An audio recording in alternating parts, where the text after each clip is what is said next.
Have you wondered what is going to happen to our wild horses in the midst of all the changes going on right now on our public lands?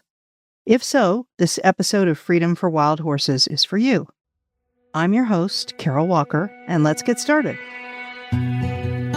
Welcome to the Freedom for Wild Horses podcast, the place to find out about wild horses in the American West and what you can do to help them stay wild and free. If you love wildlife, wild horses, and the freedom that they stand for, this show is for you. I'm your host, Carol Walker. Let's get started. With the BLM, Bureau of Land Management, Director Steve Pierce nearing confirmation by Congress, we cannot forget that while in Congress he advocated for the selling off of public lands to pay down the deficit and reduce spending. Our wild horses in this country reside on public lands, which have been managed for, quote, multiple use, unquote, but there is movement right now by the administration to pander to extractive and grazing interests. Earlier this month, Interior Secretary Doug Burgum canceled 7 livestock grazing allotments in Montana for bison being used by the American Prairie Reserve, supporting conservation of this bison herd. I guess grazing permits are now to be used for livestock only. Currently, there's a comment period until July 13th, 2026, for a new proposed grazing rule that would no longer allow input from the public on grazing leases and policies. It would also weaken BLM oversight of grazing and its impacts, and it would redefine grazing to exclude all animals except cattle and sheep who are being raised for food. At the center of an increasing scandal over ethics violations and conflicts of interest is Interior Department's Associate Deputy Secretary, Karen Bud Fallon. The Campaign for Accountability, which is a government watchdog group, sent last weekend letters to the House and to the Senate asking for congressional investigations into Bud Fallon for ethics violations. She's a longtime rancher and attorney, with her and her family having major financial holdings in many Western ranches in Wyoming and Nevada, including grazing lease permits on BLM land.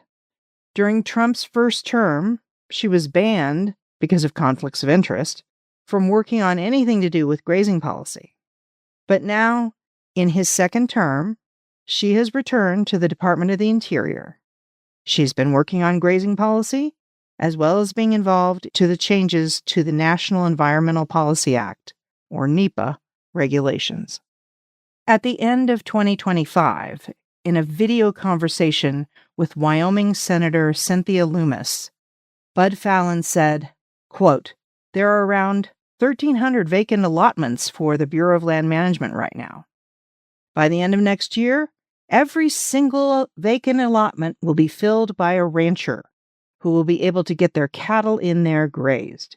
We've added some categorical exclusions so that if you have places like in northern Nevada, where my father-in-law's place is, we added categorical exclusions so you can move cattle in there temporarily. Get some of this grass grazed off.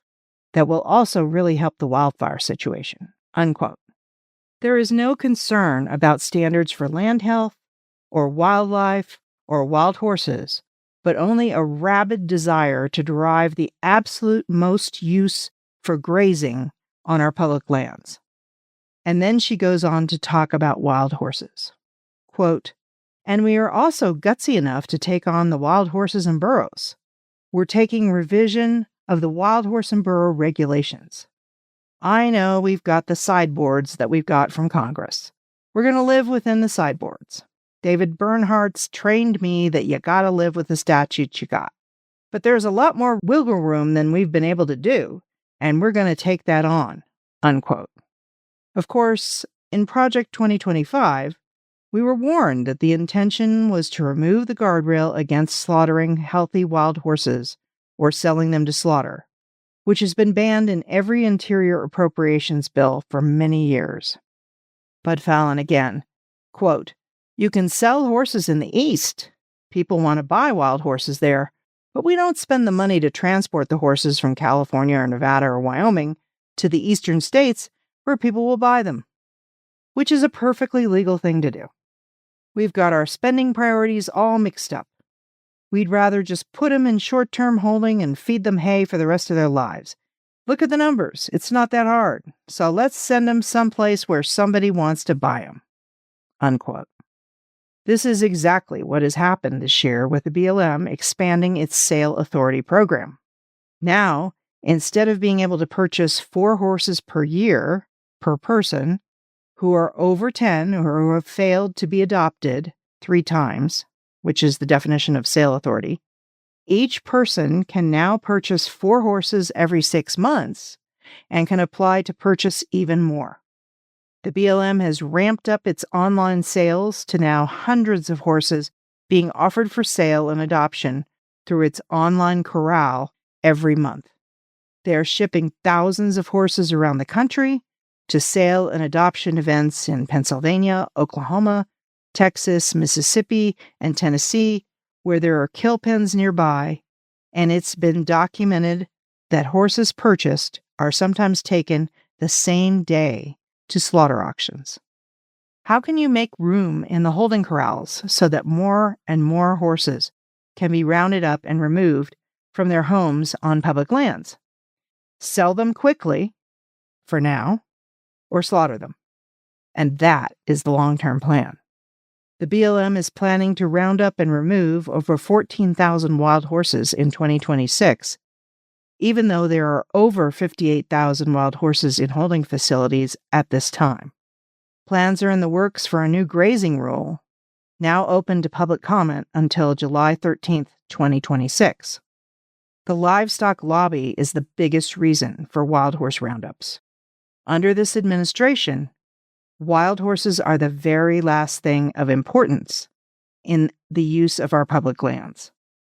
In fact, the president's fiscal year 2027 budget does not have the prohibition against killing wild horses in burrows or selling them for commercial slaughter, and this is the second time in a row that this was omitted.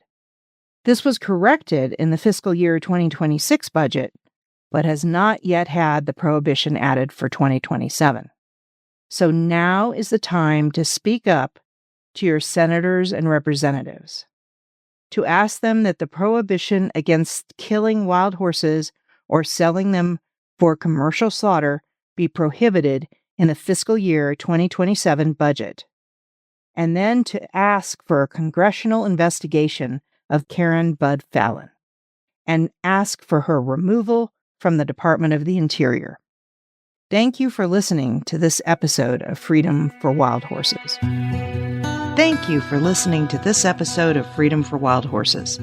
If you want to learn more, follow me at www.wildhoofbeats.com for more information and for ways to help America's wild horses. See you next time.